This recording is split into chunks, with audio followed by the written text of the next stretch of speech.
ராகவோட அக்கா வந்து ராகவ் கிட்ட வந்து இந்த மாதிரி கோயிலில் வந்து நான் விசேஷம் இருக்குது, அதுக்காக நான் போய் ஆகணும், அந்த விரதத்தை வந்து கோயிலேருந்து தான் நான் எடுத்துகிட்டு வரணும், நிறைய வந்து வேண்டுதல் இருக்கா அப்படின்னு அம்மா சொல்கிறாங்க. அதை கேட்டு வந்து ராகவும் சரி ஓகே அப்படின்னு சொல்லிட்டு கோயிலுக்கு நான் கூட்டிகிட்டு போகிறேன் அப்படின்றாரு. அதை கேட்டு எல்லாருமே ஆச்சரியப்பண்ணி ராகவ் நீயா அப்படின்னோடனே ஆமாம் ராகவ் ரொம்ப மாறிட்டான்ல அப்படின்னு சொல்லிட்டு ராகவ் ஆகாஷ் அதுக்கப்புறம் வந்து அஞ்சலி 3 பேருமே வந்து கோயிலுக்கு போகிறாங்க. இங்கே வந்து என்ன ஆகுதுன்னா நம்ம வந்து அபியும் அதுக்கப்புறம் அவங்களோட சிஸ்டர் வந்து அனுவும் வந்து 2 பேரும் கோயிலுக்கு வராங்க. வரும்போது என்ன ஆகுதுன்னா அபிக்கு வந்து எனக்கு விரதம் இருக்கவே முடியல, ரொம்ப பசிக்குது அப்படிமா அப்பெல்லாம் சொல்லக்கூடாது அபி அப்படின்னு சொல்லிட்டு அனு சொல்லிட்டு வராங்க. பார்த்தா பஜ்ஜி சூடாக போட்டுட்ருக்காங்க. அதை பார்க்கும்போது அபியால் கட்டுப்படுத்த முடியல. ஐயோ என்னை கட்டுப்படுத்த முடியலையே, இப்படி போடுறாங்களே பஜ்ஜி அப்படின்னு சொல்லி டென்ஷனாக வராங்க. உடனே வந்து இங்கே பாரு நைட்டு விரதத்தை முடிக்கணும்னு அம்மா சொல்லியிருக்காங்களே, அதனால் சாப்பிடக்கூடாது புரியுதா அப்படின்னு சொல்லிட்டு மம் பண்ணி கூட்டிகிட்டு வராங்க. சரி உனக்காக நான் சாப்பிடல அப்படின்னு சொல்லிட்டு வராங்க. 2 பேர் வரும்போது பூஜை பொருளை நான் வாங்கிட்டு வரேன் நீ உள்ளே போ அப்படின்னு சொல்லிட்டு அபி வந்து போகிறாங்க. அதே மாதிரி இங்கே வந்து வந்துடுறாங்க நம்ம வந்து அஞ்சலி அதுக்கப்புறம் அவங்க தம்பிங்கெல்லாம். அடுத்து வந்து என்ன பண்ணுறாங்க, அஞ்சலி வந்து பூஜை பொருள் வாங்கணுமே அப்படின்னு சொல்லி சொன்னோன்னே சரி அவங்க கூட அவங்க சித்தியும் வராங்க. சரி பூஜை பொருள் போய் நான் வாங்கிட்டு வரேன்னு சொல்லிட்டு நம்ம வந்து ராகவ் சொல்கிறாரு. உனக்கு தெரியுமாண்ணா எனக்கு தெரியும்க்கா நான் வாங்கிட்டு வரேன் அப்படின்னு சொல்லிட்டு அவரும் போகிறாரு. 2 பேருமே பூஜை பொருள் வாங்க போகிறாங்க. அபியும் அதுக்கப்புறம் வந்து நம்ம ராகவும் வர வழியில் 2 பேரும் இடிச்சுக்கிறாங்க. கையில் இருக்க பூஜை பொருள்லாம் அப்படியே எகிருது. அதனால் 2 பேர் மேலேயுமே வந்து குங்குமம்லாம் கொட்டிக்குது.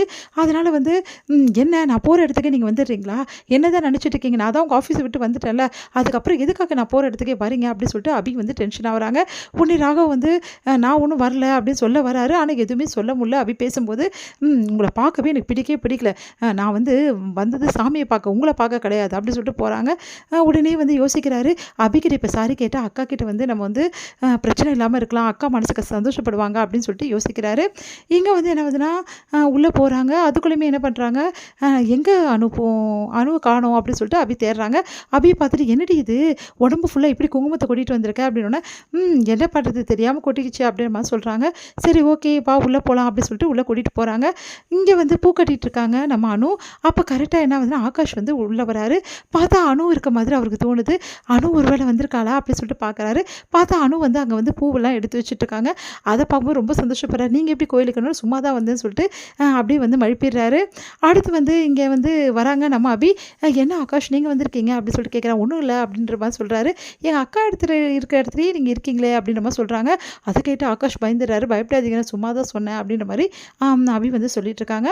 அடுத்து வந்து எல்லாருமே சாமி கும்பிட போகிறாங்க. அப்போ ஒரு பெரிய மரம் இருக்குது. அந்த மரத்தில் வந்து வேண்டுதெல்லாம் எடுத்துகிட்டு போய் கட்டணும்.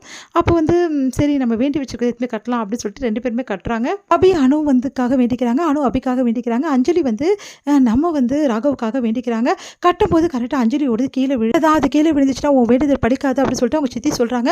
உடனே நம்ம வந்து அபி என்ன பண்ணுறாங்க கேட்ச் பிடிக்கிறாங்க.